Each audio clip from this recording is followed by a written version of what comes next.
Not too long ago, we seen Hoopshype release their top 26 point guards. Now they have released their list of top 26 shooting guards, and Coby White is listed in the top 15 of the list. We got to talk about it. Is Coby White a top 15 shooting guard heading into the 2025 season, and where he's landed and where he's placed? Can he potentially move up, and what does he have to do to move up? Y'all know we're going to talk about it, break it all down, but you got to hit the music first. Cognac gang.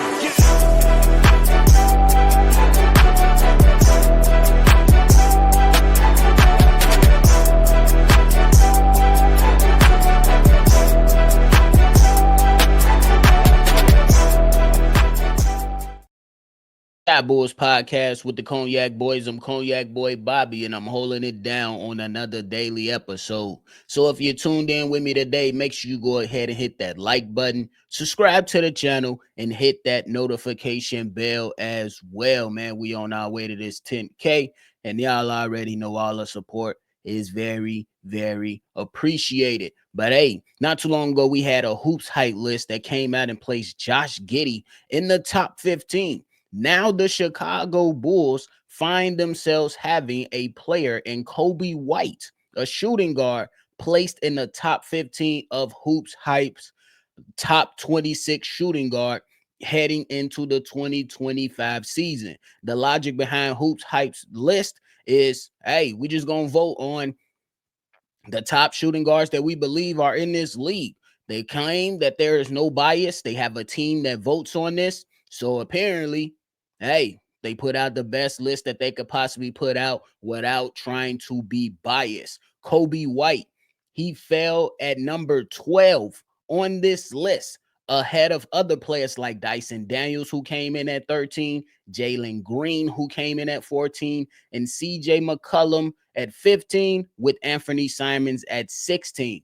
Coby White being at 12th was behind guys like Desmond Bane at 11, Zach LaVine at 10, Austin Reeves at 9, and Josh Hart at 8. Here's my initial thoughts. I'm not mad at it. I think that when you go through the list and you look at some of the top guys, your Anthony Edwards, your Jaylen Browns, and all those guys, you absolutely understand it. And then when you place Coby White at 12, you say, hey, will you take Coby White over Dyson Daniels? Yes. Jalen Green? Yes. CJ McCollum? Yes. Anthony Simons? Yes. Now, when we talk about those guys that are in front of Coby White, your Desmond Bane at 11, Zach LaVine at 10, Austin Reeves at 9, and Josh Hart at 8, there can be a cause for discussion if I'm keeping it real. Now, Coby White is a guy that has been placed in a position that has been different. Damn near every single year, he has been a Chicago Bull. We seen Coby White come into this league, be a starter, be moved to the bench, have to be a six-man, then have to play point guard, then have to play off ball, then have to play small forward in some cases alongside DeMar DeRozan and Zach LaVine. And then all those obstacles and challenges, if we keeping it a buck, Coby White has been consistently getting better. We cannot knock Coby White for constantly getting better. When we think that Coby White can't do something, Coby White says, hold my bill. I never thought that I'd see the day that Coby White would be Eastern Conference Player of the Month. And he absolutely did that. I never thought I'd see the day to where Coby White was going to win Player of the Week, and he did that. So you got to show a lot of love to Coby White in that regard, because every single time there's a little bit of doubt of what Coby White can bring to the basketball floor, Coby White has gone out there and said, hold my bill and pull up my chair for me. Pull my chair up for me. And I'm not mad at him being at 12, at least right now, simply because I think that when it comes to those guys that's in front of him, like a Desmond Bane, Zach LaVine, Austin Reeves, and Josh Hart, we can have a discussion. I think that where it comes into play at for Coby White is being more consistent throughout an entire season. A couple seasons ago, we seen Coby White start the season on a tear, kind of fizzled out on the back end. Last year, we seen Coby White start off a little bit slow, but really turn it on the back end. So when you come and try to make that discussion and say, hey, will you take Desmond Bane over Coby White? Me personally, I'm gonna go with a slight edge for Desmond Bane. Just a slight edge for Desmond Bane. And it's not because Coby White has came out there and averaged more points this past season than Desmond Bane. I just think that Desmond Bane, along with having to deal with being in a Western Conference, not being next to Ja Morant for a lot of a couple times throughout his career, especially last season when Ja Morant missed games, Desmond Bane was able to carry the load and be able to produce at a level that was just slightly a little better than Coby White. Now, when we talk about Coby White and Zach LaVine, come on, y'all. Y'all know how I feel about Zach LaVine. At one point, probably about 2 seasons ago, I believe Zach LaVine was a top 5 shooting guard.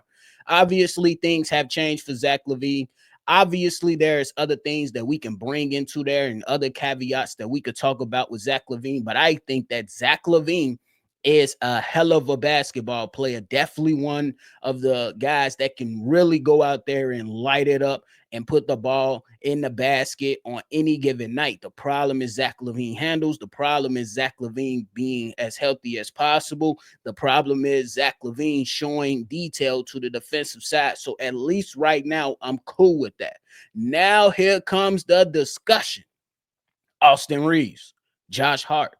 And I like both basketball players. I think both basketball players bring a little bit, something different to the table. You talk about Josh Hart, he's more of a utility guy. He gonna go out there if you need him to put points up, boom, he can go out there and put the points up. You need Josh Hart to go out there and play 48 minutes, he can play 48 minutes. I think the thing that separates him from Coby White right now is the defense.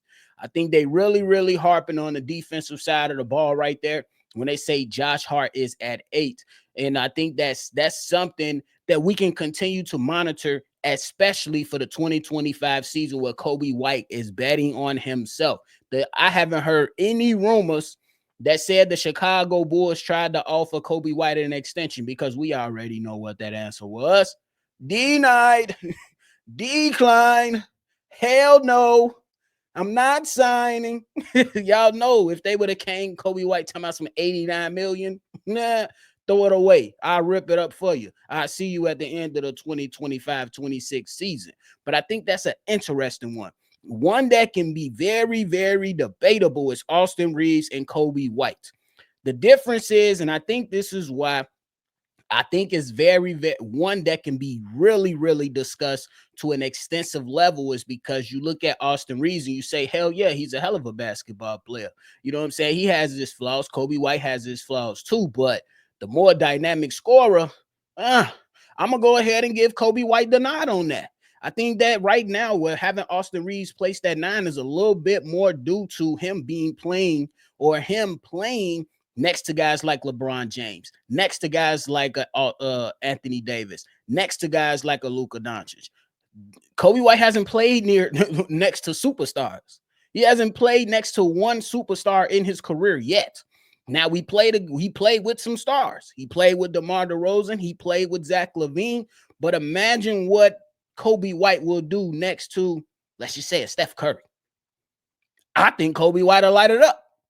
Let's say Coby White plays next to a LeBron James. I think that'd be a little bit difficult. I ain't gonna lie to you, because Coby White at least need to touch the ball a little bit. And we know that the years past, when LeBron James was playing next to Kyrie Irving, that was a different circumstance. And Kyrie Irving, he could just get busy and, you know what I'm saying, go out there and get his own shot. But I still think Coby White can thrive in those situations. So I think that when it comes to who would you rather go, I think the consensus will take Austin Reeves right now. But I think I'm gonna take Coby White. I think I'm gonna take Coby White in that. I see Austin Reeves can shoot. I see Austin Reeves can, defend a little bit. I see Austin Reeves can get to the basket a little bit. But when I look at Coby White, I think Coby White can score better than Austin Reeves. That's just me. Maybe I'm homing. Y'all let me know. Let me know if I'm homing on that, or if I'm being real, because I believe I'm being real when it comes to, I believe that Coby White is a better scorer than Austin Reeves. That's just my opinion. I think that he can shoot the 3. if as the same or if not better. I believe that he can drive to the basket better. I believe the better handle goes to Coby White. And on the defensive side, pick and choose who you want. Pick and choose who you want. But hey, the list is the list. And this is after Coby White has came off a career high in points scored per game at 20.4 points per game, 3.7 rebounds, 4.5 assists, about a steal a game on 45% shooting from the field. So this is, he's placed at 12 after coming off what is considered a career year in scoring. My thing is how does Coby White move up now? Coby White moves up into the top 10 if he comes out guns blazing this season. If Coby White comes out into the 2025 season hot and he maintains that heat, I think Coby White can be knocking on the door of an all-star game. Maybe is it? Some people may say it's a little too far-fetched, but I think that if Coby White was able to capture a player of the month in 2025 in March, Coby White is capable of knocking on the door of an all-star game. That is not saying he gets in. That is not saying he gets in. That says that when it's all said and done, and if he's not selected, we have people saying Coby White definitely could have been an all-star. Now, if he does go out there and get that all-star, hey, Chicago Bulls, yesterday's price ain't today's price, baby. Hey, Chicago Bulls, yesterday's dice ain't the price. Y'all heard what? Hey, I'm just keeping it real. Now, Coby White moves up into this top 10 by being consistent. We need that. We need that offense to still be humming, bro. And if he locks in on the defensive side, Coby White is 6'5". It don't never look like bro 6'5". It never looked like Coby White is that big on a basketball court. And I think that if he locks in defensively, if he's able to go out there and help the Chicago Bulls be a respectable team, I think Coby White, alongside with trying to increase his point totals, let's go to 20. Let's go from 20 to 24. That's the challenge. Can you increase the point total? Not just by 1 point, not just being a 20-point game scorer and then going to 21. Can you go up there and raise the averages to where people start paying attention? Is the biggest thing for Coby White. Because at 20 points, 3 rebounds, 4 assists, you like, I bet. I think Coby White is going to stick around that 4 or 5 assists mark, especially with him being a backup mate with Josh Giddey. So I think he's going to be around 4 and 5. But if you can go out there and increase your point totals another 4 points to 24 points a game, and let's just say you add on 2 more rebounds and you averaging 24, 5, and 5, and let's say we be fishing from the field in the 3-point line, and you go out there and put some dubs in the chat for C-Dub in the game, hey, Coby White gonna get some recognition. But it's not on me. I say that every single time I talk about players. I don't care how much hope I have for the player. It's ultimately up to the player to go out there and produce at a high level to make us a believer.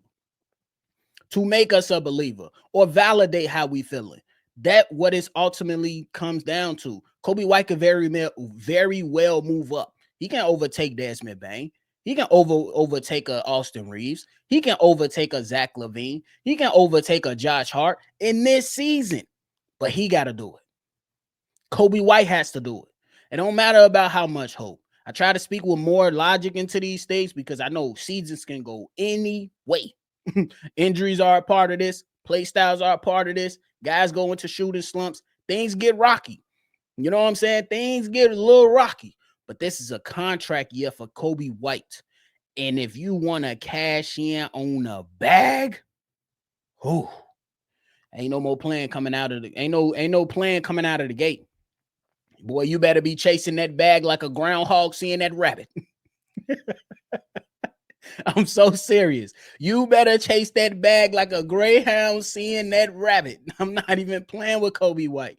You can absolutely move up into the top 5 list, but none other than you got to do it, man. You got to put it on wax. You got to put it on wax. So I'm cool with where Coby White is for now. Hey, I know the guys that's behind him, and we ain't selecting them. The guys that's in front of him, we can have a discussion. So I think that the place is good. Let me know how y'all feeling about the place. Coby White comes in at 12 with Desmond Bane at 11, Zach at 10, Austin Reeves at 9, Josh Hart at 8. Let me know how y'all feeling about the latest ranking. Is Coby White a top 15 shooting guard in the league coming up? I say yes. You let me know how you feel down below. And how can he move up? Let me know that as well. I appreciate y'all for tuning in into another episode of Shy Bulls Podcast, man. Before y'all get up out of here, make sure you hit that like button, subscribe to the channel, and hit that bell, man. Let us know how y'all feeling about today's topic. I appreciate y'all. Make sure y'all always see red, and y'all already know. We gonna catch y'all on the next one, for sure. Cognac. Gang.